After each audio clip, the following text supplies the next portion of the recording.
Hi, in this video I will show you a Go concurrency pattern and I'm calling it one workers many waiters. So what can happen sometimes is that a certain task needs to be done and maybe multiple go routines are trying to do the same task for some reason, but you only need to get that task done just once. So if any of the go routine actually does it, it's fine. Not everybody has to do the same task, but due to the nature of the code base or the operations, it may happen that a lot of go routines at the same time may try to do the same task. So in that case it is not optimal for all of them to try to do the same task. So it is better if we could coordinate in such a way that only one of such go routines actually does the work task, and the others should be aware of the fact that somebody else is doing the same tasks. So in that case they are just waiting for the task to complete, and then they will get that result from that one particular go routine who actually does the task. Okay, so that's the scenario we are tackling here. Okay, so in this case we are going to spin 5 go routines that all will try to fetch the same data. So fetching the data will be the task, and we will have a coordination struct and a done channel. We will use that so in such a manner so that only one go-routine performs the expensive work, whereas others simply block, and once the worker finishes it closes the channel, and when the channel closes it broadcasts the completion in such a way that every waiting channel wakes up and returns the exact same result. Okay, and this is completely using Go standard library.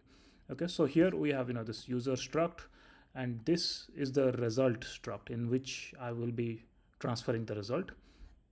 So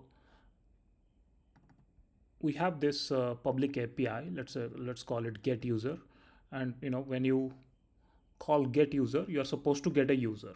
Okay, and what it does is it eventually gets the user from a database. So let's say reading from a database, which is an expensive operation. So you don't want many go routines to do the same thing, but just one of them to do the expensive thing. Okay, so typically what may happen is this get user gets called, and you call this fetch user db and simply return it. But if multiple go routines are calling it, so we need to have a way so that they are all aware if it is already being worked on or not. So in that case what we are going to do, this loader struct has this sync.map, and inside that uh, we are actually checking, we are calling it through this load or store. And what this does is that it checks if it is already active. If it is already active, in which case this loaded will be true. In that case somebody else is running the fetching, so just wait. Okay, so here in this select loop you are just waiting, um, and when it is done, then you assign the result values and you then simply return it. Okay, but if it is false, that means this loop will not be executed. That means nobody else is working and you are the first one to reach it. Then you come outside of that loop, and then you do the actual work, fetch user from db, and then you actually fetch it and then you return it. Okay, so this work will be done by the actual worker go routine, and this waiting will be done by the go routines who did not reach here first. Okay, and then inside the main function I'm simply calling lots of go routine, and here I'm having like 5 go routines here and few other go routines for another user, and then I'm simply waiting for all of them to finish.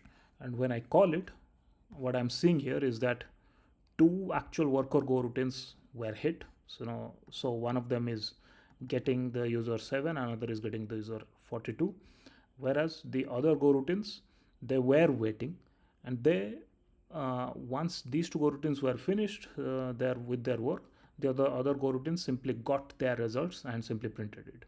Okay, so that here we are optimizing certain work so that the go routines don't have to do extra work than they need to do, and only certain go routines get to do the work. Once that work is currently being worked on, somebody else doesn't have to do the work.